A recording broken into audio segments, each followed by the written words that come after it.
44 మనం ఆలోచన చేయగలిగితే 43 వరకు మరి యోసేపు గారు తన అన్నదమ్ముల్ని తన అన్నల్ని తమ్ముడిని ఇలాగా మరి ఆయన ఇబ్బంది పెట్టాడు కదా. అప్పటి వరకు ఇబ్బంది కలగజేశాడు. వారు వచ్చారు, కాలు కడుక్కున్నారు, మరి యోగక్షేమాలన్నీ అడిగాడు. గత వారం చెప్పాను, భోజనం వడ్డించమని చెప్పారు, ఆజ్ఞ ఇచ్చాడు. భోజనం వడ్డించండి అని ఆజ్ఞ ఇచ్చాడు. ఎప్పుడైతే భోజనం వడ్డించండి అని ఆజ్ఞ ఇచ్చాడో వారు వేరువేరుగా భోజనాన్ని వడ్డించారని చెప్పాను గత వారం. వేరువేరుగా భోజనాన్ని వడ్డించారు. అంటే ఐగుప్తీయులు ఇశ్రాయేలీలతో అంటే హెబ్రీయులతో కలిసి భోజనము చెయ్యరు. వారికి వీరితో భోజనం చేయడం తక్కువ, చిన్నపోతారన్నమాట. వాళ్ళు హేయం, అసహ్యం. వారితో కలిసి వీరు భోజనం చేయరు. మీరు కావాలంటే మనకు కూడా కొన్ని తెగలు ఉంటాయి చూడండి. మన తెగల్లో కొంతమంది కొన్ని కులాలతో కలిసి భోజనం చేయరు. ఇప్పటికీ కూడా ఆ దౌర్భాగ్యం ఉంది. అంబేద్కర్ మహనీయుడు వచ్చి ఎంత కడిగేసినా సరే ఇంకా శాఖ ఎక్కడ దగ్గర ఉందా అలాగా. మహాత్మా పూలే, జ్యోతిరాజ్ పూలే ఇలాంటి వాళ్ళు చాలామంది ఎంతో సంఘ సంస్కరణ చేయడానికి చాలా ప్రయత్నాలు చేశారు. కానీ ఇంకా ఆ ఛాయలు, ఆ శాఖలు ఇంకా మిగిలిపోయినాయి. ఇప్పటికీ కూడా శూద్రులతో కలిసి అగ్రవర్ణాల వాళ్ళు భోజనం చేయరు. ఇంకొక మాట చెప్పనా, చిత్రమైన మాట చెప్పమంటారా? ఎందుకు తినరో తెలుసా? ఎందుకు తినరో తెలుసా మీకు విషయం? అబ్బాయి దానికోసం కాదు, తినకపోతే మాత్రం తింటారండి. తినరు. ఎందుకు తినరు చెప్పమంటారా? శూద్రులు భోజనం వండితేనంట ఆ భోజనం వారికి అసిద్ధంతో సమానం అంటారు. మన ధర్మశాస్త్రంలో నా దగ్గర పుస్తకం ఉంటుంది, దాంట్లో చదివాను నేను. మనం భోజనం వండితే ఆ భోజనం అశుద్ధంతో సమానం అంట వాళ్ళకి. అందుకు తినరంట, తినకూడదని అంత వివక్ష చూపించారన్నమాట. సరే, అక్కట్లాగే అక్కడెక్కడో ఇది మన దేశం కాదు ఇది, కానీ మన దేశంలో మనం ఇప్పటికే అది అనుభవిస్తున్నాం. కనీసం మంచినీళ్ళు తాగరు మా ఇంట్లో, చాలామంది తెలుసండి. కానీ మంచినీళ్ళు తాగరు, కనీసం టీ పెడితే తాగరు. ఇప్పటికీ ఉంది, ఎక్కడికి వెళ్ళిపోలేదు. ఏదో చెప్తారు కబుర్లు, ఉద్ధరించేసాం, అంత బాగుంది బాగుంది బాగుంది, ఏమీ బాగలేదు. ఎక్కడే అలాగే ఉన్నాయి బస కొట్టడానికి. 44 అధ్యాయంలోకి వస్తుంటే యోసేపు ఆ మనుష్యుల గోనెలు పట్టునంత ఆహార పదార్థములతో వాటిని నింపి ఎవరి రోకల వారి గోనె మూతిలో పెట్టమనియు కనిష్ఠుని గోనె మూతిలో తన వెండి గిన్నెను అతని ధాన్యపు రోకలను పెట్టుమని తన గృహ నిర్వాహకునికి ఆజ్ఞాపింపగా యోసేపు చెప్పిన మాట చెప్పున అతడు చేసెను. యోసేపు గారు చెప్తున్నారు, రెండవసారి ధాన్యం కొనడానికి వచ్చారు వాళ్ళు. మొదటిసారి వచ్చినప్పుడు మాకు తమ్ముడు ఉన్నాడో, మేము వేగులవారం కాదు, మా తమ్ముడు మా నాన్న దగ్గర ఉన్నాడు అని చెప్తే, మీ తమ్ముడిని తీసుకురండి, వచ్చినప్పుడు మీ తమ్ముడిని తీసుకురాకపోతే మళ్ళీ మీరు అక్కడ రావడానికి వెళ్ళలేదని చెప్పేశాడు యోసేపు. అయితే తండ్రి దగ్గరికి వెళ్ళి ఇలా చెప్తే, ఎందుకు చెప్పారా బాబు, అసలు కొడుకు చచ్చిపోయి నేను బాధపడుతున్నాను, మరి ఈ కొడుకు కూడా చనిపోతే, ఇతర కూడా లేకపోతే మృతుల లోకంలోకి నేను దుఃఖంతో వెళ్ళిపోవాలి, నిరసన వెంట్రుకలు గలవాడిని అని బాధపడ్డాడు. సరే ఎదురైంది. మళ్ళీ తర్వాత ఏంటి ఒకరు బాగా చూసుకున్నారు, భోజనం మనకి ఆహారం తిండంటే అప్పుడు యువత అంటాడు, నువ్వు గనక నా మాట ప్రకారంగా పంపిస్తే నేను పూచీకత్తు, నా మాట ఒకవేళ నువ్వు చెప్పు, ఆ నింద నా మీద ఇప్పటికే ఉంటుంది అని చెప్పేసి చెబితే ఆ మాట ప్రకారంగా వారు ఎక్కడికి తన తమ్ముని తీసుకొచ్చారు. ఇది రెండవసారి భోజనానికి రావడం, ఆహార పదార్థం తీసుకురావడానికి వచ్చిన రెండవ ప్రయాణం ఇది. ఇశ్రాయేలు రెండవ ప్రయాణం ఐగుప్తికి. అయితే ఈ రెండవ ప్రయాణంలో బెన్యామీను కూడా వచ్చాడు. బెన్యామీను అంటే యాకోబుకి చిన్న కుమారుడు. బెన్యామీన్ అంటే యాకోబుకి వినాలి మీరు బాగా, ప్రశ్నలు అడుగుతుంది మళ్ళీ. యాకోబుకి ఎన్నో కుమారుడు? చిన్న కుమారుడు. 12 ఆఖరుడు. రెండో కుమారుడు అంటే తను ప్రేమించిన తన భార్యకి రెండో కుమారుడు. యోసేపు తల్లికి యోసేపు అలాగే బెన్యామీన్ ఇద్దరు అన్నమాట. అయితే ఇక్కడ బెన్యామీన్ వచ్చాడు, బెన్యామీన్ చూశాడు. చెప్పాను కదా మొన్న, యోసేపు అతని తమ్ముని మీద ప్రేమ పొర్లుకొని వచ్చాను. ఎప్పుడు తన తమ్ముడిని చూడగానే తన తమ్ముడి మీద ప్రేమ పొర్లుకొని వచ్చేసిందంట. సరే, బాగానే ఉంది. ఇప్పుడు భోజనం అయిపోయింది. విందు ఆరగించి అతనితో కలిసి సంతుష్టిగా త్రాగిరి. అంటే అర్థం ఏంటి? మనకి డ్రింక్ ఇచ్చారనుకో, ఒక గ్లాసులో డ్రింక్ ఇస్తారు, తాగిన తర్వాత సరిపోయినా అక్కడితో అంతే కదా, అంతకుమించి ఎక్స్ట్రా. భోజనానికి వెళ్ళారు, ఎక్కడికన్నా ఐస్ క్రీమ్ ఇస్తారు, ఐస్ క్రీము ఒకటే ఇస్తారు, ఇంకోటి తినాలనిపిస్తుంది. అది సంతుష్టి కాదు. ఏది సంతుష్టి అంటే నీకు ఎంత కావాలంటే అంత తిను, నీకు ఆటంకం లేదు అని, నీకు ఎంత కావాలంటే అంత తినే అవకాశం ఇస్తే నీవు సరిపడా తింటే నాకు ఇంకా వద్దు అన్నంత అన్నమాట. వారు త్రాగింది అది ద్రాక్షరసమా లేక మరొకట ఏమో తర్వాత విషయం. వారు సంతుష్టిగా సరిపోద్దే, ఇంకొద్దు నాకు అన్నంతగా తాగారంట. బాగుంది, హ్యాపీగా ఉంది. ఇక్కడ వరకు హ్యాపీగా ఉంది, బాగా గమనించండి. ఇక్కడ వరకు బాగా హ్యాపీగా ఉంది. 44 ప్రారంభమవుతుంది. ఈ 44లో ఏమంటాడంటే, యోసేపు గారు తన గృహ నిర్వాహకుడికి ఆజ్ఞాపిస్తున్నాడు. గృహ నిర్వాహకుడు చెప్పాను కదా, ఏ ధనికుడికైనా ఏ యజమానుడికైనా తన గృహాన్ని నిర్వహించేవాడు ఒకడు ఉంటాడు. దాసుడు, పెద్ద దాసుడు అంటారన్నమాట. బైబిల్లో పెద్ద దాసుడు అంటారు, లేదంటే గృహ నిర్వాహకుడు అంటారు, లేకపోతే దాసుడు. ఒక మాటలో చెప్పాలంటే దాసుడు అంటారు. ఇతనికి ఆజ్ఞాపిస్తున్నాడు. మీరు బాగా గమనించండి, ఈ దాసుని యొక్క తత్వం గమనించాలి మనం ఇక్కడ. ఈ దాసుడు యోసేపు గారి పనివాడు ఉన్నాడే, ఈ యోసేపు గారి పనివాడి యొక్క తత్వాన్ని గమనించాలి మనం. మొదటగా ఇగో అతని పేరు మనకి ఇక్కడ రాయబడలేదు. అతని పేరు ఇక్కడ అబ్రహాం దాసుడి పేరు రాశాడు, కానీ ఇక్కడ యోసేపు గారి దాసుడి పేరు రాయలేదు. అబ్రహాం దాసుడి పేరు ఏంటమ్మా తెలీదా? అబ్రహాం దాసుడి పేరు చెప్పండి.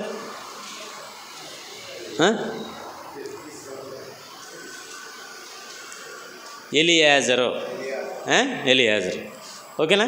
అయితే ఈ యోసేపు గారి దాసుడి పేరు రాయలేదు. తన ఇంటిని నిర్వహించేవాడు అంటే ఇంట్లో ఏముంది, ఏం కావాలి, ఇంటికి ఎవరు వస్తున్నారో ఎవరు వెళ్తున్నారో, ఎవరికి ఏమి ఇవ్వాలి, ఎవరి దగ్గర ఏం తీసుకోవాలి, అంతా కూడా ఈయనే చూసుకుంటాడు.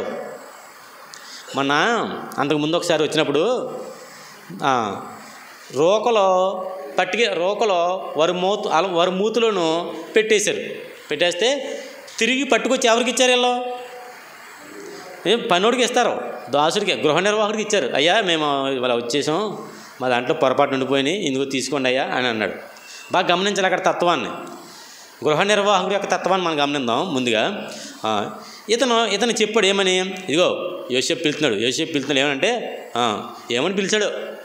గృహ నిర్వాహకుడా, లేకపోతే ఏమాయి మనిషి, లేకపోతే ఏమాయి పెద్ద, అయితే గౌరవంగా ఏదో గౌరవార్థంగా పిలిచి అంటాడు, ఇదిగో వీరికి ఆహార పదార్థాలు తీసుకువెళ్ళడానికి గోణులు తెచ్చారు కదా, గోణులు ఎవని గోణులో వానికి ఫుల్గా పెట్టి ధాన్యం ప్లస్ ఏంటంటే మూతులోను మూత అంటే పైన అన్నమాట.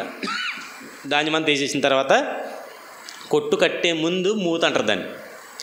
ఆ మూతలోను ఎవరి సంచులో రోకలు వారికి మళ్ళీ పైన పోసాయి, డబ్బులు అలా కట్టాయి అని చెప్పి ఇంకో ఒక విషయం చెప్తాను, జాగ్రత్తగా ఆలకించు. చిన్నోడు ఉన్నాడు కదా, ఎవరు చిన్నోడు? బెన్యామీన్. చిన్నోడిని ఎలా గుర్తుపడతాడు గృహ నిర్వాహకుడు? చిన్నోడు అని కాదు, చిన్నోడిని ఎలా గుర్తుపడతాడో అంటే, వారంట పెద్దోడు మొదలుకొని చిన్నోడు వరకు అలా కూర్చున్నారంట. భోజన బంతులు చూసాం కదా ఇందాక, ఒకరి మొహమాల చూసుకున్నారంట. ఎంత ముచ్చటగా ఉంటుందో ఆ సందర్భం. అది కాకుండా ఈ మిగతా వారందరూ కూడా గృహ నిర్వాహకుడికి ముందే పరిచయం. ఎందుకని? ఒకసారి వచ్చి వెళ్ళారు కాబట్టి. ఈసారి వచ్చిన వారిలో కొత్తోడే చిన్నోడు, కనిష్ఠుడు. ఆయన యోసేపు గారు చెప్తారు, అతను చిన్నోడు. ఆ చిన్నోడికి నా వెండి గిన్నె అంటే కొంతమంది అఫీషియల్స్ మామూలుగా మనగలా గాజు పాత్ర ఏమంటాం, స్టీల్ పాత్రల్లోనూ సత్తు డేక్షల్లోనో లేకపోతే మిగతా ఎవరైతే పింగాణి కప్పుల్లోనో అట్లీట్లో త్రాగరు. వారు వెండి గ్లాసుల్లోనూ వెండి పాత్రల్లోనూ లేకపోతే బంగారు పాత్రలోనూ వారి స్థాయిని బట్టి వారు భుజిస్తారు. ఇప్పుడు మనం కూడా ఉదాహరణ మాట్లాడుకుంటే మనది చిన్న సంఘం, గ్లాసుల్లో ద్రాక్షారసం తాగుతాం. కొంచెం బాగుంది స్టేటస్ అనుకుంటే ఏం చేస్తారంటే గ్లాసులు స్టీల్ ఏముంది గాజు పెడదాం అనుకుంటారు. బాగుంది, ఇంకా స్థాయి పెరిగింది, సంఘం విస్తరించింది, బాగుంది ఇన్కమ్ అనుకుంటే గాజు తీసేయండి, వెండి పాత్రలు పెట్టండి అని ఇప్పటికే మాటేర్లు వెండి పాత్రలు కదా, వెండి పాత్రలు పెడతారు. అంటే స్థాయిని బట్టి ఏమవుతుంది, మనం వినియోగించే పాత్రలు అనేవి మారిపోతున్నాయి. ఇప్పుడు నా స్థాయి, నేను వేసుకునే బట్టలు, నా స్థాయి పెరిగింది, అప్పుడు నేను వేసుకునే బట్టలు మారిపోతాయి. ఓ పాస్టర్ గారు ఉండేవారు ఒక ఊరిలో, అనగనగా ఒక ఊరు, ఆ ఊరిలో ఒక పాస్టర్ గారు ఉండేవారు. ఆ పాస్టర్ గారు వచ్చిన కొత్తలో, ఆ పాస్టర్ గారు సేవకు వచ్చిన కొత్తలో తెల్ల బట్టలు వేసుకునేవాడు. ఏం బట్టలు? తెల్ల బట్టలు. ఆ తెల్ల బట్టలు కూడా ఎలాంటివి అంటేనే హోసన్న మినిస్ట్రీస్ ఇలా చూసారా మీరు, నెక్క కాలర్ ఉండదు, దానికి కాలర్ లేకుండా ఫుల్ హ్యాండ్ షర్ట్ ఉండి ఇక్కడ వరకు లాంచీలాగా ఉండి షర్ట్ ఉంటుంది, అలా ఉంటుంది అనమాట. అలా ఉంటుంది అది వేసుకునేవారు. తర్వాత కొద్ది స్థాయి పెరిగేసరికి ఈ నెక్క మానేసి కాలర్ వచ్చింది. ఇప్పుడు నెక్క మానేసి కాలర్ వచ్చింది, సొక్కాలు వచ్చాయి. తర్వాత ఇంకా స్థాయి పెరిగింది, వైట్ బట్టలు పోయినాయి. తర్వాత ఏమొచ్చాయి, రంగుల బట్టలు, మెరిసే బట్టలు వేసుకోవడం మొదలెట్టారు. ఇంకా స్థాయి పెరిగింది. ఇప్పుడు ఏం చేశారు, మెరిసే బట్టలు తీసేసి ఇప్పుడు ఏంటి, షూట్లు, ఇంకా వాటి పేర్లే ఉంటాయి, అవన్నీ కూడా ఇప్పుడు ధరించుకుంటూ ఉంటారు. షూ వేసుకుంటాడు అవసరమైతే. నేను చూసి ఆశ్చర్యపోయాను ఒక పాస్టర్ గారిని, చూడిదారు కాదు, ఒక పాస్టర్ గారిని చూసి ఆశ్చర్యపోయిన. ఎవరిని కాదు, ఎలా అంటే శ్మశానంలోకి షూ వేసుకెళ్ళాడు. ఆయన మామూలుగా పేరగాని చెప్పలేసిన తిరిగి కూడా ఒకప్పుడు శ్మశానంలోకి షూ వేసుకుని వెళ్ళాడు. అంటే అర్థం చేసుకోండి, ఏం మారింది, స్థాయి మారుతుంటే మనం వాడే వస్తువులు అవన్నీ కూడా మారిపోతాయి. ఒకసారి ఒక పాస్టర్ గారు ఒక ఆయన్ని పలకరిందాక వెళ్తున్నాడు. ఎలాంటి బట్టలు అంటే అవి మంచి మెరిసే బట్టలు, నిజంగా జంగమోళ్ళు ఎవరో వేసుకుంటారు కదా బట్టలు, అలాంటి బట్టలు వేసుకుని నిజంగా బుడబొక్కలు వస్తున్నట్టుగా వెళ్ళాడు ఆయన. అంటే చెప్తున్నాను, స్థాయి మారేసరికి ఏమైపోతుంది, మనం వినియోగించే వస్తువులు మారిపోతాయి. చూడండి ప్రతి విషయంలో, ఎలాగని కాదు, మీరు దేన్నే ఆలోచించండి. ఇప్పుడు మీరు ప్లాస్టిక్ బాటిల్ వాడుతున్నారో లేకపోతే స్టీల్ బాటిల్ వాడుతున్నారో, అది కొంచెం స్థాయి పెరిగితే మంచి ఫ్లాస్క్లు వాడతారు కదా, లేకపోతే మంచి కాస్ట్లీ బాటిల్స్ వాడతారు. మీరు మామూలు బైబిల్ వాడుతున్నారు, స్థాయి మారిందంటే మంచి ఖరీదైన బైబిళ్ళు వాడతారు. ఇప్పుడు చర్చికి వస్తున్నారు, స్థాయి మారిందంటే చర్చికి రారు. స్థాయి మారితే పరిస్థితులు మారిపోతాయి. ఇక్కడ చెప్తున్నాడు, ఈ యోసేపు గారు ఏం వాడేవాడంట, వెండి పాత్ర వాడేవాడంట. యోసేపు గారు వెండి పాత్ర వాడేవాడంట. అంటే కొంతమంది గొప్పకు వాడతారో, కొంతమంది స్థాయికి అంటే మరి దాన్ని ఎలా విడగొట్టాలంటే, కొంతమంది తాము గొప్పవారుగా చూపించుకోవడానికి వాడతారు. కొంతమంది అయితే మనం గొప్పవాళ్ళం కాబట్టి ఇది వాడకపోతే లేకపోతే మనల్ని కొంచెం తక్కువ వారిగా చూస్తారు. ఇప్పుడు మనం గొప్పవాళ్ళు, మన సంగతి వారందరికీ తెలియాలి. ఇప్పుడు యోసేపు గారు ఏం చేస్తున్నాడంటే వెండి పాత్ర వాడతాడంట. ఏంటి, త్రాగడానికి. ఆయన త్రాగే పానీయాలు ఆ వెండి పాత్రలు తాగుతాడంట. ఇప్పుడు ఈ వెండి పాత్రని తీసుకెళ్ళి గృహ నిర్వాహకుడితో చెప్తున్నాడు. ఏమనంటే, వింటున్నారా, ఏం చెప్తున్నాడంటే, చిన్నవాని గోనె మూతులో రోకలతో పాటు ఆ వెండి గిన్నె పెట్టేయి అని చెప్పాడు. ఎవరు చెప్పాడు? గృహ నిర్వాహకుడు. అంటే ఇంటి యొక్క యజమానుని తర్వాత యజమానంతటోడు అలాంటి పెట్టాడు. ఇప్పుడు చూడండి ఎంత చిత్రంగా ఉంటుందంటే, వారు బయలుదేరి వెళ్ళిపోయారు. తెల్లవారింది, మనుషులు తమ గాడిదలు మూడోచనం తెల్లవారినప్పుడు ఆ మనుషులు తమ గాడిదలతో కూడా పంపివేయబడి వెళ్ళరండి అని సాగనంపేశారు. 4వ వచనం, వారు ఆ పట్టణముల నుండి బయలుదేరి ఎంతో దూరం వెళ్ళకముందు, ఇంకా దూరమేమి వెళ్ళిపోలేదంట, పెద్దంత దూరమేమి వెళ్ళిపోలేదంట. ఇప్పుడు యోసేపు గారు తన గృహ నిర్వాహకుడిని పిలిచాడు మళ్ళీ. అయ్యా ఇలారా, ఏంటయ్యా, ఏంటి నేను చెప్పినట్టు చేసావా? చేశాను. ఏం చేసావు? ఎవరిని రోకల వాణి గోనెమూతిలోనే పెట్టేశాను. మరి ముఖ్యంగా చేయమని చేసావా? చేశానయ్యా. ఏం చేసావు? చిన్నవాణి గోనెమూతిలో నీ వెండి పాత్ర అలాగే అతని రోకలు కూడా పెట్టేశాను. పెట్టేసావా? పంపేసావా? పంపేశాను. ఎంతసేపు అయింది? జస్ట్ ఊరు దాడతారు అంతే. అంతేనా? ఏమన్నాడన్నమాట, పట్టణము నుండి బయలుదేరి ఎంతో దూరం, ఇంకా జస్ట్ ఏం లేదు, ఇంకా పెద్ద పట్టణం కూడా దాటరండి, కొంచెం మించిగా పట్టణం కూడా దాటరండి. అయితే వారు వెనకాల వెళ్ళి అన్నాడు. ఏమన్నాడు వినాలి జాగ్రత్తగా. గృహ నిర్వాహకుని యొక్క పాఠం మనకి ఈరోజు. నువ్వు వెనకాల వెళ్ళు అని అన్నాడు. నువ్వు వెళ్ళి వారిని కలుసుకొని ఏం చెప్పాలో కూడా యోసేపు గారు చెప్తున్నాడు అతనికి. తన గృహ నిర్వాహకుడికి ఏం చెప్పాలో కూడా యోసేపు గారు చెప్తున్నాడు. ఇంకో గృహ నిర్వాహకుని చూచి నీవు లేచి ఆ మనుషుల వెంబడి వెళ్ళి వారిని, బైబిల్ చూడలేదు నువ్వు,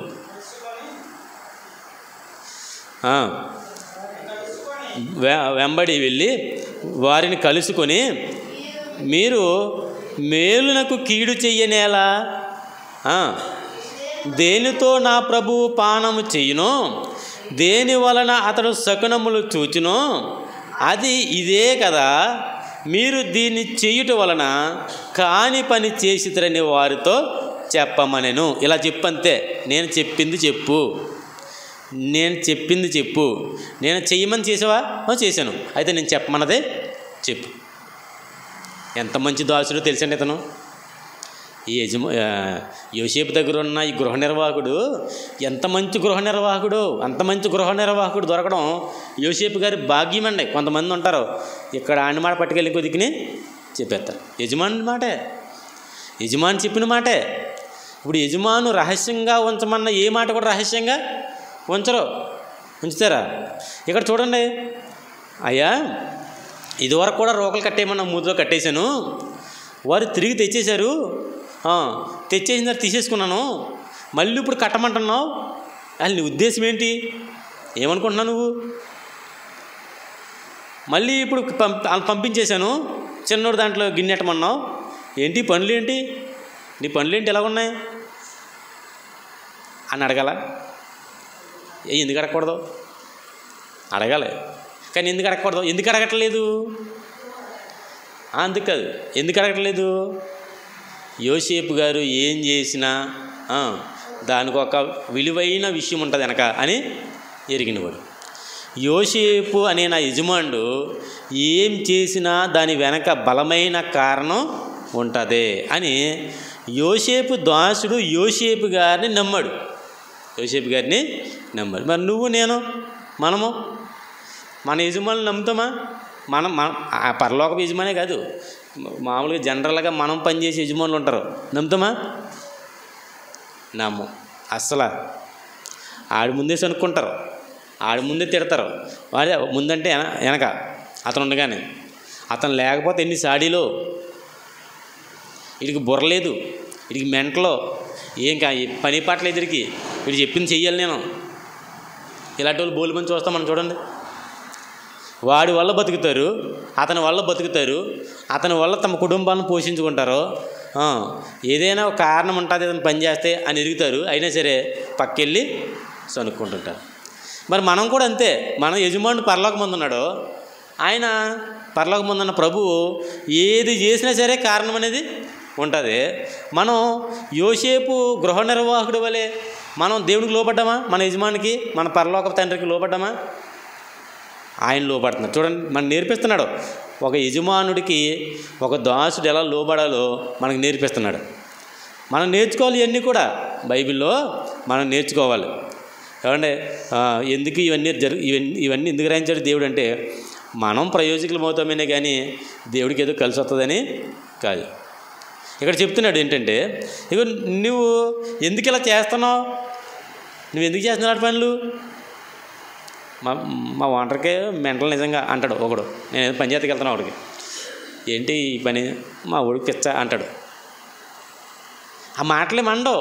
యోసేపు దాసుడు ఆ మాటలే మంటలేదు. ఇగో ఇక్కడ ఆయన చెప్తాడు, నువ్వు వెళ్ళి వారిని కలుసుకొని నా మాట చెప్పు. ఏ మాట?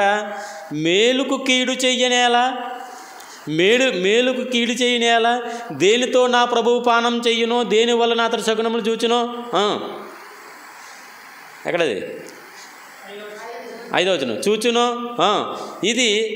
ఇదే కదా, మీరు దీన్ని చేయటం వలన కాని పని చేశారని వారితో చెప్పాను. ఆ మాట చెప్పేశాడంట. చెప్పమనను అతడు వారిని కలుసుకొని ఆ మాటలు వారితో చెప్పినప్పుడు చెప్పేశాడు. ఆయన ఏది చెప్తే చేస్తాడండి. యోసేపు దాసుడు ఏది చెప్తే చేస్తాడు. మనమే చెయ్యం. మనకి ఏది చెప్పినా చెయ్యం. మొత్తుకున్నా చెయ్యం, బతిమల్నా చెయ్యం, దండం పెట్టినా చెయ్యం. కొన్ని సందర్భాల్లో దేవుడి మాటలు ఎలా ఉంటాయంటే ఏడుతో చెప్తున్నాడేమో అనిపిస్తుంది. కొన్నిసార్లు దేవుడి మాటలు ఎలా ఉంటాయి చెప్పనా, ఈ మాట ఏడుతూ చెప్తున్నాడేమో దేవుడు అన్నట్టు అనిపిస్తాయి. ఈ మాటలు మీకు చాలాసార్లు చెప్పాను.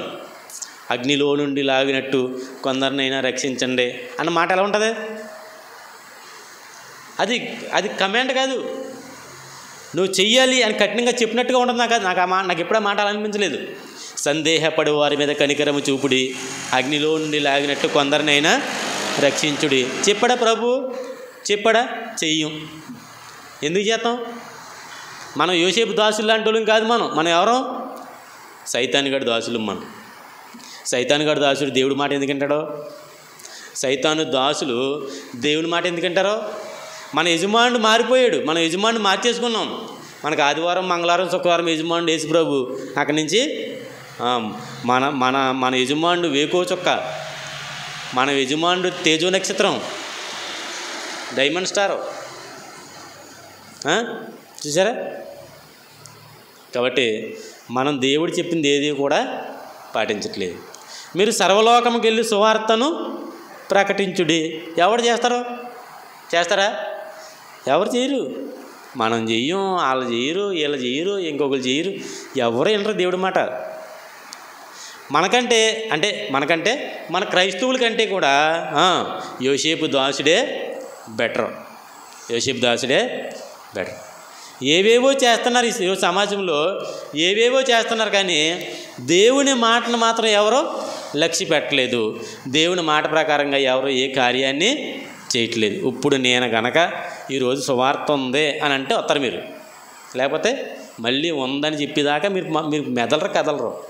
నెటి బొమ్మలు పెడతారు మీకంటే అవి అత్తమాడు కదులుతాయి కదా.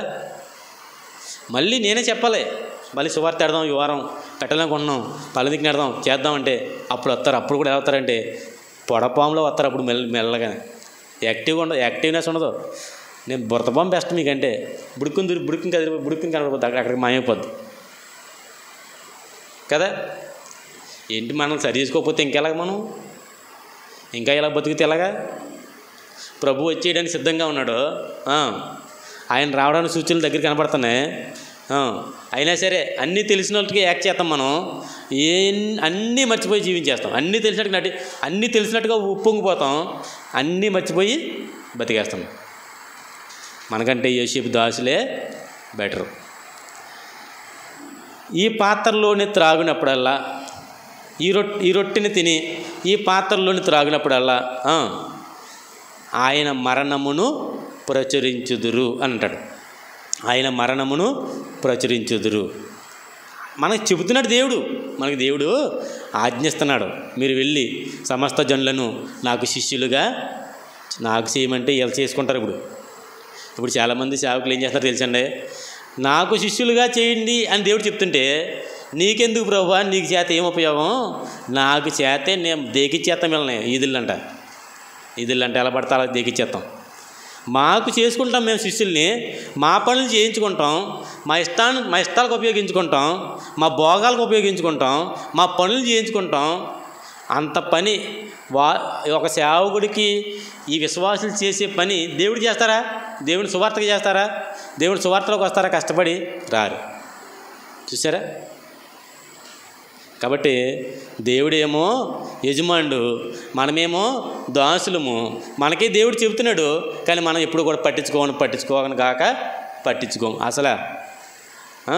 కాబట్టి ఆలోచించేది. ఇప్పుడు యోసేపు దాసుడు ఏమంటున్నాడంటే, నేను వెళ్ళను, ఎందుకు ఇవాళ మాట్లాడుతున్నావు, ఎందుకు నన్ను నిలసిస్తున్నావు, నాకేం పని లేదనుకున్నావా, నేను చిన్న పిల్లని అనుకున్నావా, నాకేం పని, నీ ఇల్లంతటిని నేనే చూసుకోవాలి ఇక్కడ, ఏ పని లేదనుకున్నావా, నన్ను పంపుతున్నావు అని ఎదురు తిరగట్లేదు. నాకేం పని లేదు, వెళ్తానులే, కొద్ది ఎదరికెళ్ళకి వెళ్తానులే, ఏమన్నా ఐగుప్తి కానానికి ఏమన్నా లేకపోతే తక్కువ దూరం అనుకుంటున్నావా, చాలా దూరం కాబట్టి వెళ్తానులే, వారు గాడిదల మీద వెళ్తున్నారు, నేను రథం వేసుకు వెళ్తానులే ఏదో టైంలో అని మనకలాగా వెళ్తానులే అని ఆగలేదు. ఆయన చెప్పడం, ఈయన మాట్లాడడం, ఆయన చెప్పడం, ఈయన చేయడం, ఆయన చెప్పడం, ఈయన వెళ్ళడం, ఎంత బాగా లోపడుతున్నారు చూడండి. ఇప్పుడు ఏం చెప్తారు తెలుసండి ఆయన, మా ప్రభు ఇట్లు వారు క్షమించండి 6వ వచనం, అతడు వారిని కలుసుకొని ఆ మాటలు వారితో చెప్పినప్పుడు చాలా జాగ్రత్తగా ఉండండి. 8, 9, 10 వచనాల్లో ఎంత మంచిగా ఉంటుంది తెలిసి మాటలు. వినాలరా, వాక్యం వినాలి. 8, 9, 10 వచనాల్లో ఎంత బాగా ప్రవర్తిస్తారు చూడండి యోసేపు దాసుడు. చూడండి, ఇదిగో మా గోనె మూతులు 7 చదువుతున్నాను చూడండి. వారు మా ప్రభు ఇట్లు మాటలాడనేలా, ఇట్టి పని చేయుట నీ దాసులకు దూరమగునుగాక. ఎవరంటున్నారు వాళ్ళు ఆ మాట? ఇశ్రాయేలీలు, అదే యాకోబు గారు కుమారులు అంటున్నారు. ఏమని ఇలా మాట్లాడుతున్నాడు ఏంటి? ఇట్టి పని చేయటం నీ దాసులకు దూరమగును గాక. 8 చూడండి, చాలా మంచి మాట. ఇదిగో ఎవరితో మాట్లాడుతున్నాడు? దాసుడితో మాట్లాడుతున్నాడు. మర్చిపోకుండా సంగతి, అక్కడ ఉన్న దాసుడే, యజమానుడు కాదు, అక్కడ ఉన్నదే దాసుడే. ఆ దాసుడితో ఎవరు మాట్లాడుతున్నారు? యాకోబు కుమారులు మాట్లాడుతున్నారు. ఏమనంటే, ఇదిగో మా గోనె మూతులలో మాకు దొరికిన రోకలను కానాను దేశంలో నుండి తిరిగి తీసుకొని వచ్చితిమి. మర్చిపోయావా? ఎప్పుడు? మొదటి ప్రయాణంలో మేము తీసుకొచ్చి ఇచ్చేలేదా? మేము చెడ్డోళ్ళం అనుకుంటున్నావా? అలాంటి పని మాకు దూరమగును గాక. మేము కనాను దేశంలోంచి తిరిగి పట్టుకొచ్చేసాం. ఇంకో మనం ఇచ్చేసాం కదా నీకు. ఎంత మంచి వాళ్ళం మేము. నీ ప్రభు ఇంటిలో నుండి తెగించేశారు. ఇక్కడ తెగించి మాట్లాడుతున్నా చూడండి. అంటే అదేంటంటే నమ్మకం, అదే నమ్మకం వల్ల కలిగిన మాట అది. వారు ఏమన్నారు చూసారా? నీ ప్రభువు ఇంటిలో నుండి మేము వెండినైనను బంగారమునైనను ఎట్లు దొంగిలిదుము, మేము ఎలా దొంగతనం చేస్తాం అని నీ దాసులలో ఎవరి యొద్ద అది దొరుకునో వాడు చచ్చునుగాక. చచ్చిపోలేడు అన్నాడు. అది ఈ మాట ఎందుకు వస్తుందంటే, నిర్దోషత్వంలో నుంచి వారి తప్పు చేయలేదు కాబట్టి మేము చేయలేదు కాబట్టి ఎంత పెద్ద మాట అయినా మాట్లాడతారు వాళ్ళు ఎంత పెద్ద మాట అయినా మాట్లాడతారు. అది చేశాడు అనుకోండి, రాయబారాలకు వస్తారో లేకపోతే మెత్తగా మాట్లాడతారో. కానీ తప్పు చేయలేదు కాబట్టి, నిజంగా వాస్తవంగా తప్పు చేయలేదు కాబట్టి వీరు చాలా రోషంగా మాట్లాడుతున్నారు, బతిమాలతోనే మాట్లాడుతున్నారు. కానీ పెద్ద మాటలు మాట్లాడుతున్నారు. ఏమని? ఎవరి దగ్గర దొరుకుతుందో వాడు చచ్చిపోవాలంతే అని అన్నారు. వాడు చచ్చునుగాక అని అన్నాడు. చూడండి అక్కడ చూడండి. మరియు మేము మా ప్రభువునకు దాసులుగా ఉందుమని అతనితో వాడు చచ్చిపోవాలి. ప్లస్ ఏంటంటే మేమందరం కూడా అతనికి మీకు దాసులు అయిపోతాం అని అన్నాడు. చూడండి ఎంత మంచి మాట. 13 వచనంలో, క్షమించండి 10వ వచనంలో, అందుకు అతడు మంచిది. చూడండి ఎంత చాలా బాగుంటుంది ఇక్కడ మాట. చూడండి, మంచిది, మీరు చెప్పినట్లే కానీడి, ఎవని యొద్ద అది దొరుకునో అతడే నాకు దాసుడు. మీరు ఎక్స్ట్రాలు మాట్లాడకండి, మీరు ఎక్కువ మాట్లాడకండి, మీరు చచ్చిపోవాలి గిచ్చిపోవాలి అనే మాటలేమి మాట్లాడకండి. ఎవరి దగ్గర దొరుకుతాడు చచ్చిపోతే నాకు ఉపయోగం ఏంటి? ఎవరి దగ్గర దొరికిందో వాడు నాకు దాసుడు. నాకా యోసేపుగా? నాకే అన్నాడు అక్కడ, నాకు దాసుడు. ఎదండి ఇక్కడ చూడండి, తత్వం మారిపోతుంది చూడండి. గృహ నిర్వాహకుడు యొక్క తత్వం మారిపోయింది చూడండి. ఇప్పుడు ఎవరికి దాసుడు అవ్వాలి లెక్కకి? యోసేపుకి దాసుడు అవ్వాలి. సరే మా యజమాని దాసుడు అవుతుంది అంటలేదు. ఇక్కడ ఏమన్నా తెలుసా, ఎవని యొద్ద అది దొరుకును అతడే నాకు దాసుడు. అయితే మీరు నిర్దోషులగుదరని చెప్పాను. అతడే నాకు దాసుడు, అతడే నాకు దాసుడు. అంటే ఇక్కడ యోసేపు గృహ నిర్వాహకుడు యోసేపులా మాట్లాడుతున్నాడు డైరెక్ట్. ఇక్కడ యోసేపులాగా బైబిల్లో ఒక మంచి మాట ఉంటుంది మత్తయి సువార్తలో. ఇలా చేయి పెట్టుకుని మత్తయి సువార్తలోకి రండి, ఒక మంచి మాట చెప్తాను. మత్తయి సువార్త 10వ అధ్యాయం. మత్తయి సువార్త 10వ అధ్యాయం 24-25 అమ్మ అది కదమ్మా తల్లే. 10వ అధ్యాయం మత్తయి సువార్త 24-25. మత్తయి సువార్త 10:24. శిష్యుడు బోధకుని కంటే అధికుడు కాడు. వినండి బాగా. ఎవరిక్కడ ఒకవేళ శిష్యుడు ఆ గృహ నిర్వాహకుడిగా అనుకుంటే, బోధకుడు అని కూడా ఒకవేళ ఆ యోసేపు గారు అనుకుంటే, మళ్ళీ క్లియర్ అని చెప్తారు ఇక్కడ. దాసుడు యజమానుడి కంటే అధికుడు కాడు అంటే అర్థం ఏంటంటే, ఇప్పుడు ఇక్కడికి వెళ్ళిన ఈ గృహ నిర్వాహకుడు యోసేపు కంటే గొప్పడా కాడు, యోసేపు కంటే అధికుడా కాదు, యోసేపు కంటే ఎక్కువ వాడిక తక్కువ వాడే, యోసేపు కింద ఉన్నవాడే. ఇప్పుడు ఒక మంచి మాట చెప్పాడు 25 చూడండి. శిష్యుడు బోధకుని వలెను, యజమానుడు దాసుడు తన యజమానుని వలెను ఉండినా సరిపోద్ది. అలా ఉంటే సరిపోద్ది. ఎలాగా ఒక దాసుడు ఎలా ఉండాలంట, తన యజమానులాగా ప్రవర్తించాలంట. ఒక శిష్యుడు ఎలా ఉండాలంట, బోధకునిలాగా ఉండాలంట. ఇప్పుడు మనం కూడా శిష్యులు, ప్రభువుకి శిష్యులు. మనం ఎలా ఉండాలి, మనం యేసు ప్రభులా ఉండాలంట. మన బోధకుడు ఎవరో యేసే. ఆయనలా ఉండాలి, ఆయనలా మాట్లాడాలి, ఆయనలా ప్రవర్తించాలి, ఆయనలా నడుచుకోవాలి. సందర్భం వస్తే ఆయనలా గద్దించాలి, సమయం వస్తే ఆయనలాగా గద్దించాలి. నీ సంబంధం ఏంటి, నీకు సంబంధం ఏంటి అంటే ఎలా కుదురుతుంది? నువ్వేంటి గడుగుడ్డు అంటే అది కాదు. అక్కడ నేనే ప్రభు అయ్యి ఉంటే శిష్యుడు ఎలా ప్రవర్తించాలంట, బోధకుడు వలె. బోధకుడు అంటే ఎవరు? యేసు ప్రభు. ఒక దాసుడు యజమానుని వలెను ఉండిన చాలు. ఒక ఇంటికి ఒక దాసుడు యజమానులాగా పెత్తనం చెయ్యాలి, యజమాని మీద కాదు. ఒకవేళ యజమానుడే ఉంటే ఆ సమయంలో ఎలా మాట్లాడతాడో, ఒకవేళ యజమానుడే ఉంటే ఆ సమయంలో ఏం పని చేస్తాడో, ఒకవేళ యజమానుడే ఉంటే ఆ సందర్భంలో ఏం చేస్తాడో, తన క్రియారూపం అంతా కూడా దాసుడు బయట పెట్టాలి. ఇక్కడ మనకి ఇక్కడ చూపిస్తున్నాడు యేసే చెప్పిన మాట 44వ అధ్యాయంలో. గృహ నిర్వాహకుడు చెప్తున్నాడు ఏమని తెలుసా, ఎవని యొద్ద అది దొరుకునో అతడే నాకు దాసుడు. ఇప్పుడు ఎలా ప్రార్థిస్తున్నాడు గృహ నిర్వాహకుడు? ఎలా ప్రార్థిస్తున్నాడు? యజమానుని వలె ప్రవర్తిస్తున్నాడు. సొమ్ము ఆయింది, దోచుకుంది ఏళ్ళలో, మధ్యలో రాయిబారి ఇతను. ఇప్పుడు ఇతనేమన్నాడు తెలుసా, అతడు నాకు దాసుడు అవ్వాలన్నాడు. అంటే ఒక దాసుడు యజమానుని వలె ప్రవర్తిస్తున్నాడు.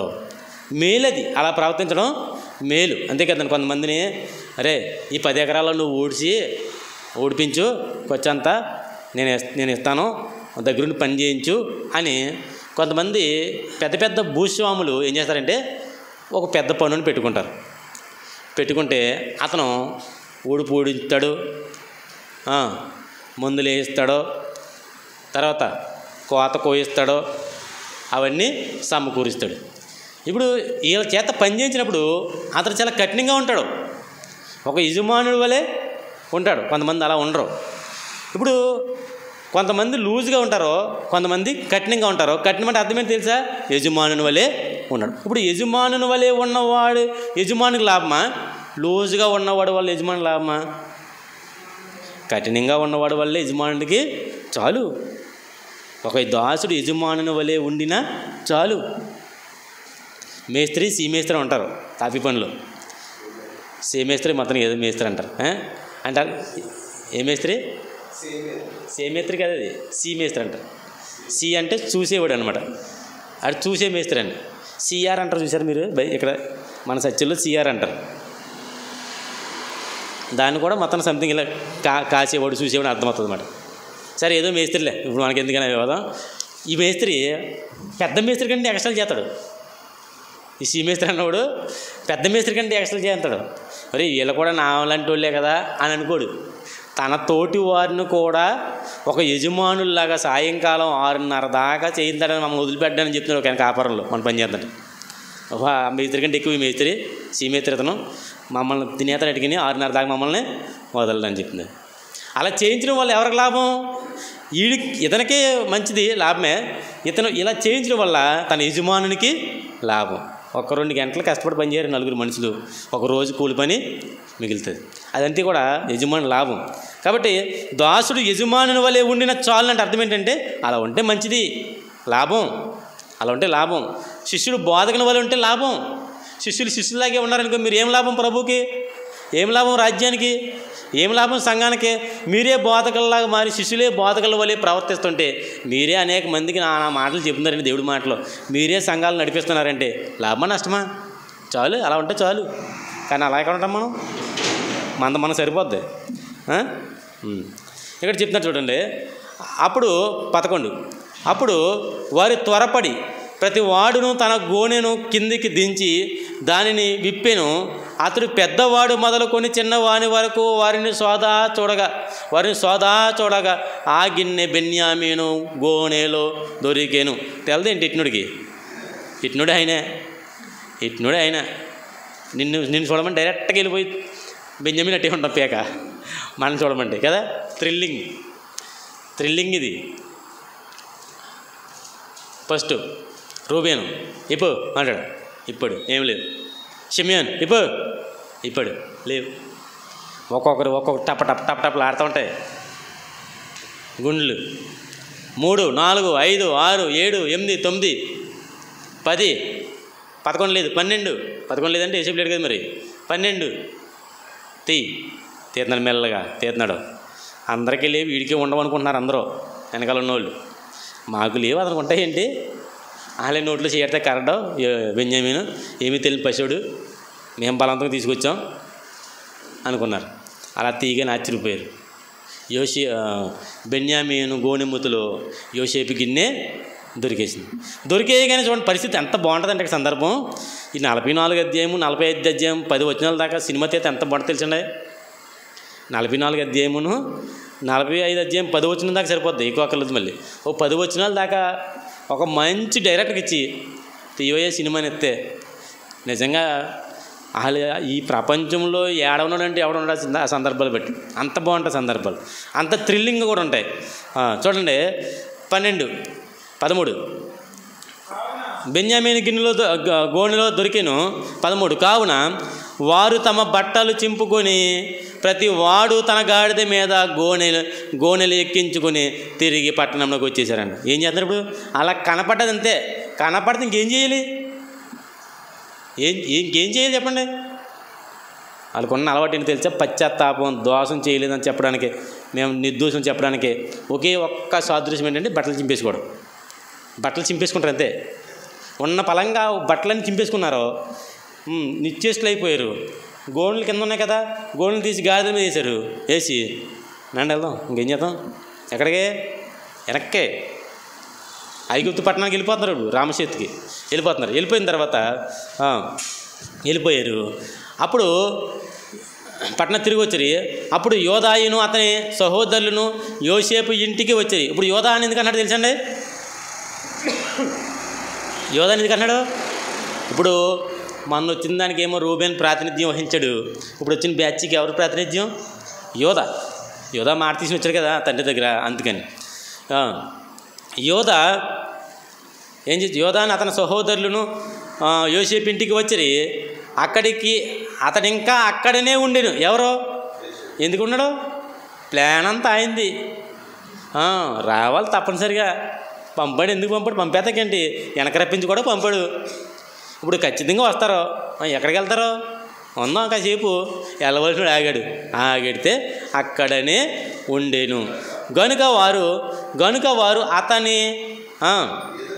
అతని ఎదుట నేలను సాగిలి పడిపోరు. మళ్ళీ ఎన్నిసార్లు దాన్ని పెడతారో కాల గ్యాప్ వచ్చేస్తే బాగుండాలి గమంతంగా.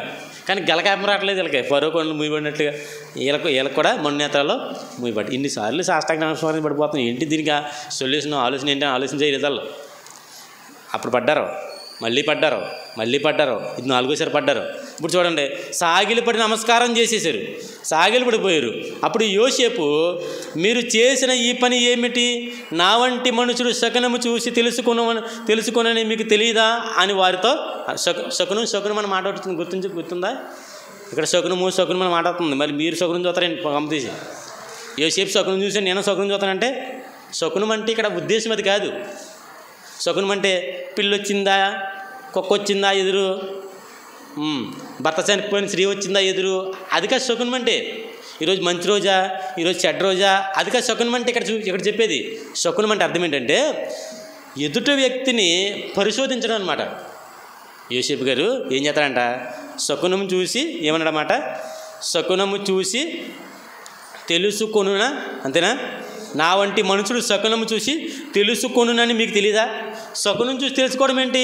నువ్వు మంచోడువో కాదన్న విషయం ఆయన శకునం చూస్తా. శకునం ఏంటి? విలువైన పాత్రలు నీ ముందెట్టేతాడు అంతే, అదే శకునం. అప్పుడు నీకు తెలీదా? బాబు రాజులు అనేవాళ్ళు, గొప్ప గొప్ప వాళ్ళు అనేవాళ్ళు వాళ్ళ ఇంట్లో బంగారాలు అవి పెట్టేస్తే మనం అక్కడక్కడ తిరుగుతాం. మనకు తెలుసు కదా, దుబాయ్లో ఇట్లా అంటారంట, చాలామంది చెప్తారు.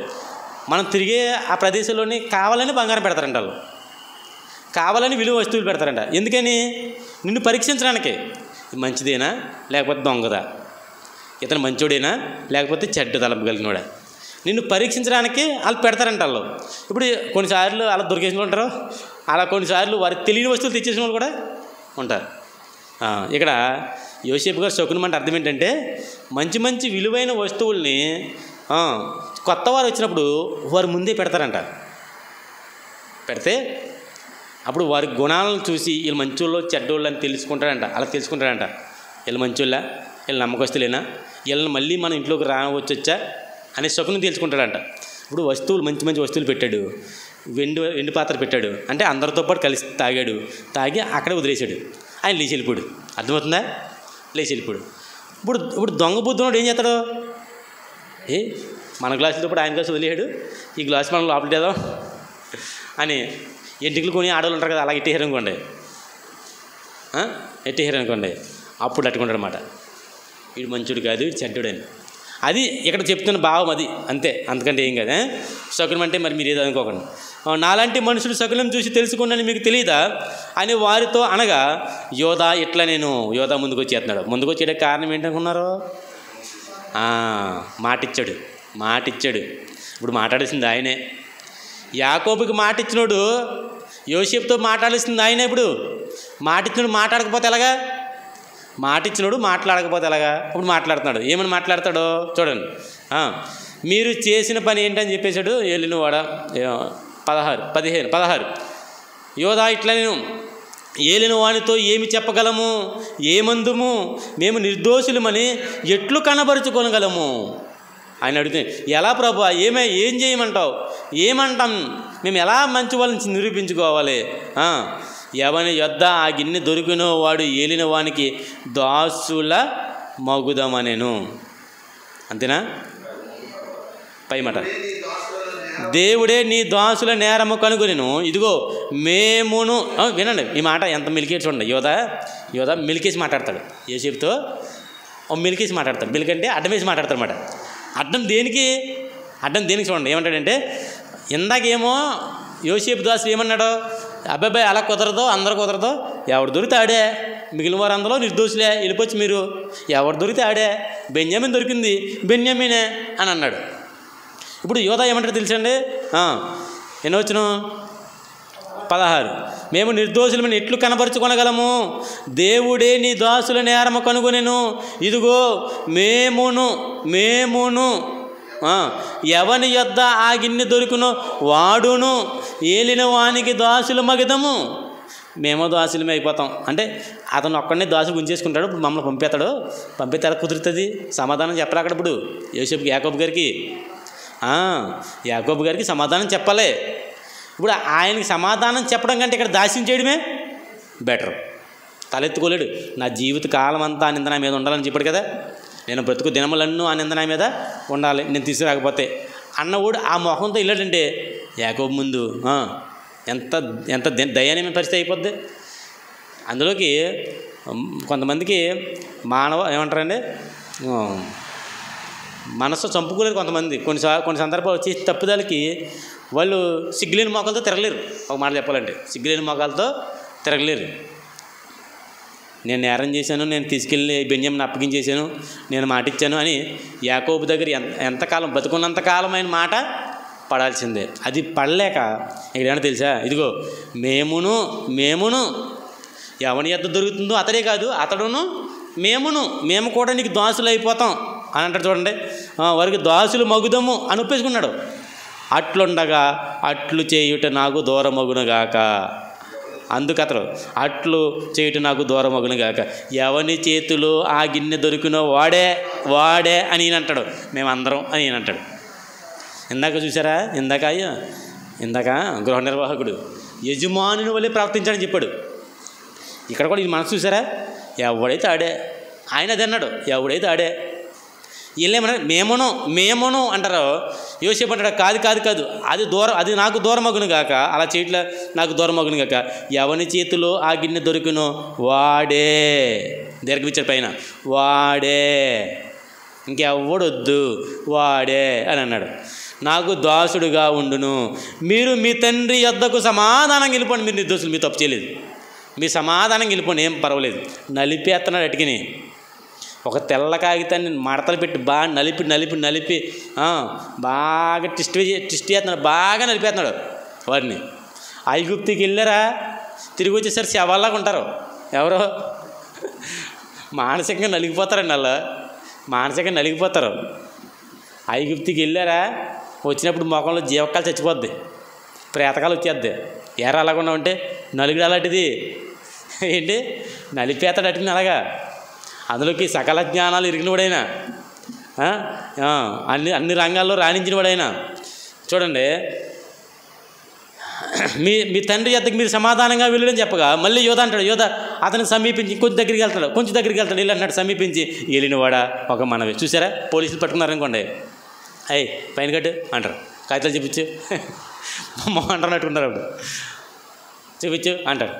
అంటే అప్పుడు కొంచెం దూరంగా ఉంటాం. కొంచెం ఇంకో మాట మాట్లాడాల్సి వస్తే ఏం చేస్తాం, 2 అడుగులు దగ్గరికి వేసి, సార్ అలా కాదు సార్, కాగితాలు ఇంటికి ఉండిపోండి సార్, లైసెన్స్ జేబులు ఉండిపోండి సార్ తెచ్చేస్తాను సార్, బతిమాలతాం. అప్పుడు కొంచెం సమీపిస్తాం. మళ్ళీ కొంచెం సమీపిస్తున్నాడు చూడండి. అతను సమీపించి ఏలినవాడా ఒక మనవి, అంటే ఏలినవాడా కదా మాకు, ఏలినవాడా ఒక మనవి, ఒక మాట ఏలిన వాడితో తన దాసుని చెప్పుకోనేమో, తన కోసము తమ దాసుల నిమిత్తం ఏంటది, అది కాదు 18, తమ కోపము తమ దాసుల మీద రగులు కొన నీకుము, తమరు ఫరో అంతటి వారు కదా అని ఏలినవాడు మీకు తండ్రి అయినా సహోదరుడైనా ఉన్నాడా అని తమ దాసుల్ని అడిగారా? అడిగితే ఏంటి, అందుకు మాకు ముసలివాడైన తండ్రియు అతని ముసలితనమందు పుట్టిన ఒక చిన్న కుమారుడు ఉన్నాడని చెప్పాం. వాని సహోదరుడు చనిపోయిన చెప్పమా? చెప్పావు. వాని తల్లికి వాడు ఒక్కడే మిగిలి ఉన్నాడని చెప్పో. వాని తండ్రి వాడిని ప్రేమించుచున్నాడని చెప్పిదమా? చెప్పో. అప్పుడు తమరు నేను అతను చూచుటకు అతన్ని నా యొద్దకు తీసుకురండి అని తమ దాసులతో చెప్పితిరా? చెప్పాను. ఏంటి? అందుకు మేము ఆ చిన్నవాడు మా తండ్రిని విడవలేడు, వాడు తన తండ్రిని విడిచిన ఎడల వాడి తండ్రి చనిపోవునని ఏలిన వాడితో చెప్పితిమా? చెప్పారు. ఏంటి? అందుకు తమరు మీ తమ్ముడు మీతో రాని ఎడల మీరు నా ముఖము మరలా నా ముఖం చూడకూడదని తమ దాసులతో చెప్పితిరి. అవునా? అవును. కాబట్టి నా తండ్రి అయిన తమ దాసుని యొద్దకు మేము వెళ్ళి ఏలిన వారి మాటలో అతనికి తెలియజేసితిమి. మా తండ్రి మీరు తిరిగి వెళ్ళి మన కొరకు కొంచెం ఆహారం కొనుక్కురండి అని చెప్పినప్పుడు, మేము అక్కడికి వెళ్ళలేము, మా తమ్ముడు మాతో కూడా ఉండిన ఎడల వెళ్ళుదాము, మా తమ్ముడు మాతో ఉంటేనే కానీ ఆ మనుషుని ముఖము చూడలేమని నువ్వు అన్నట్టుగానే చెప్పేశాం. అందుకు తమ దాసుడైన మా తండ్రి నా భార్య నాకిద్దరిని కనెను, మీరు ఎరుగుతారు కదా, వారిలో ఒక నా యొద్ద నుండి వెళ్ళిపోయిను చెప్పినటువంటి సందర్భం అంతా ఈ బాగా గమనించి ముగించేస్తాను. 44 ముగించేస్తాను. ఈ సందర్భాన్ని చెప్తున్నారు యోసేపుకి. యోధా చెప్తున్నాడు. యోధా వెనకాల అందరూ ఉన్నారు. వినండి జాగ్రత్తగా. యోధా వెనకాల అందరూ కూడా ఉన్నారు. ఉంటే మెల్లగా చెప్తున్నాడు, ఇగో అయ్యా ఇలాగయ్యా చెప్పవు మా దాసుడు మా తండ్రి అని ఈ వీరి ఫ్యామిలీ ఉన్న విషయాలన్నీ కూడా యోసేపు చెప్తున్నారు. యోసేపు వీరిని ఏదో ఒక రకంగా నలుపుదాం అంటే వారిలో నుంచి నన్ను గుర్తుపట్టాలి, ఆ జ్ఞాపకాలు వారికి రప్పించాలని ఆయన ట్విస్ట్ చేస్తుంటే ఈయనకే జ్ఞాపకాలు రప్పిస్తారు. వీళ్ళు బాగా చాలా సెంటిమెంట్ సీన్ ఇది, అత్యంత సున్నితమైన సీన్ ఇది.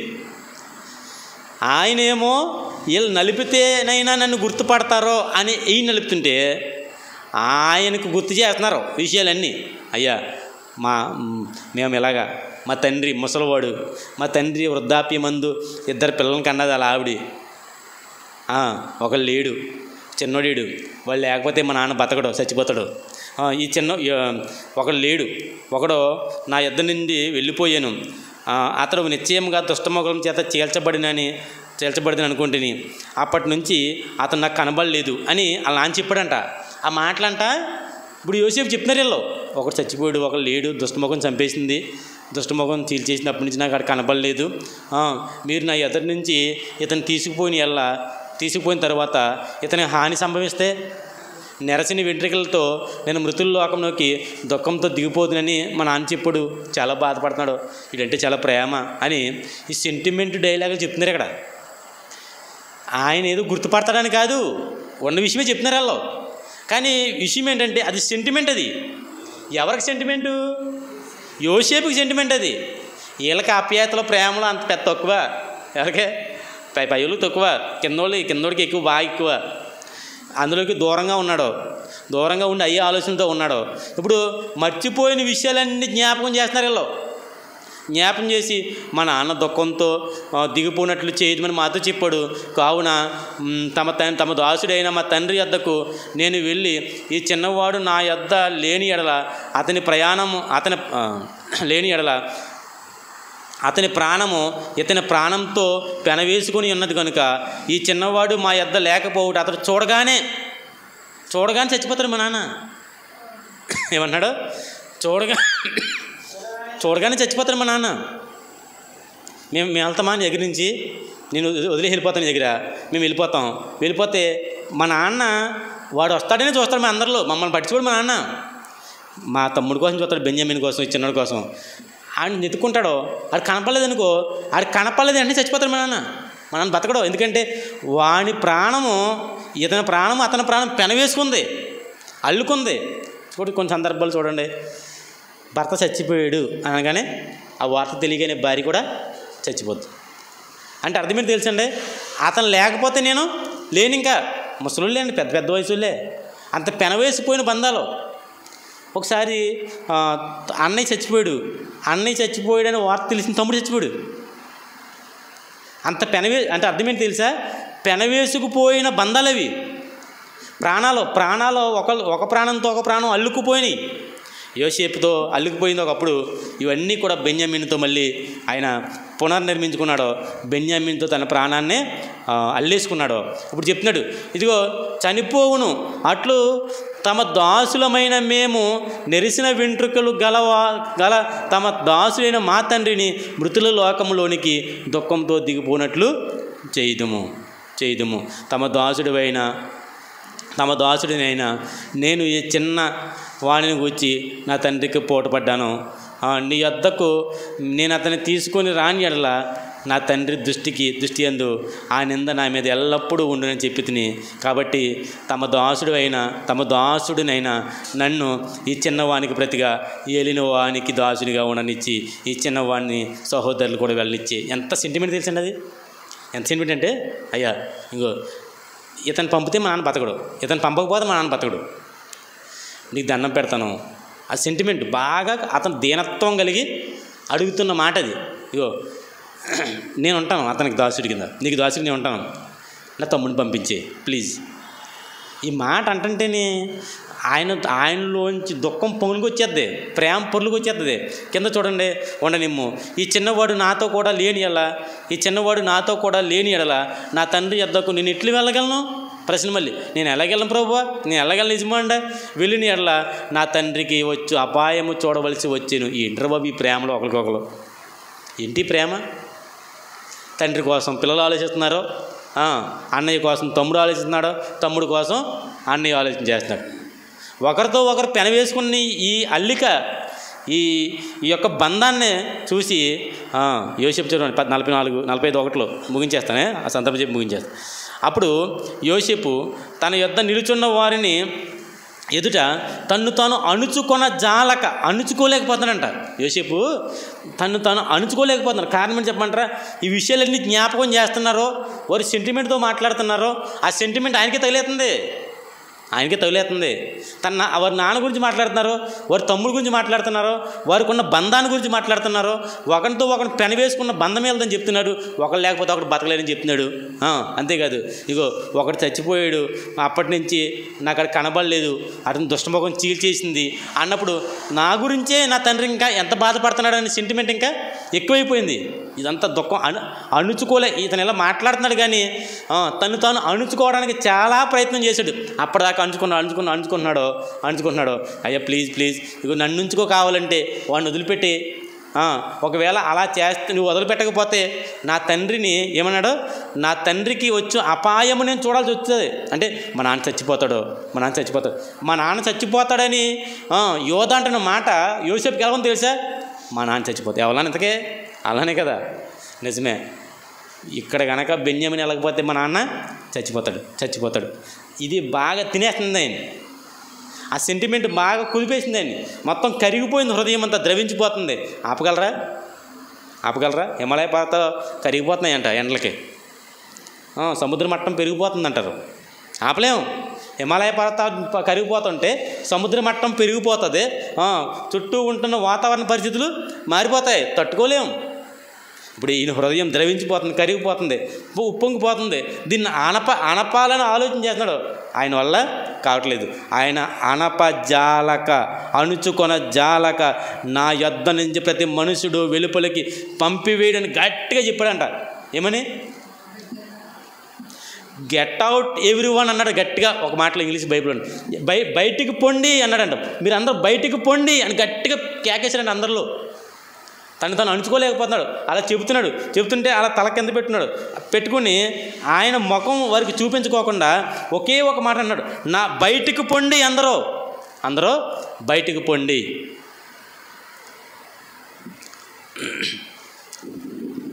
ప్రార్థన చేద్దాం.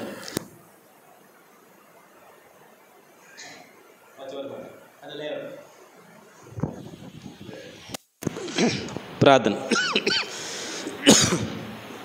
ప్రేమగల ప్రభువా, కృపగల తండ్రి, మీ ఘనమైన శ్రేష్టమైన నామమునకు వందనాలు చెల్లించుకుంటున్నాం ప్రభువా. ఇంతవరకు మీరు ఎక్కల చాటును భద్రపరిచి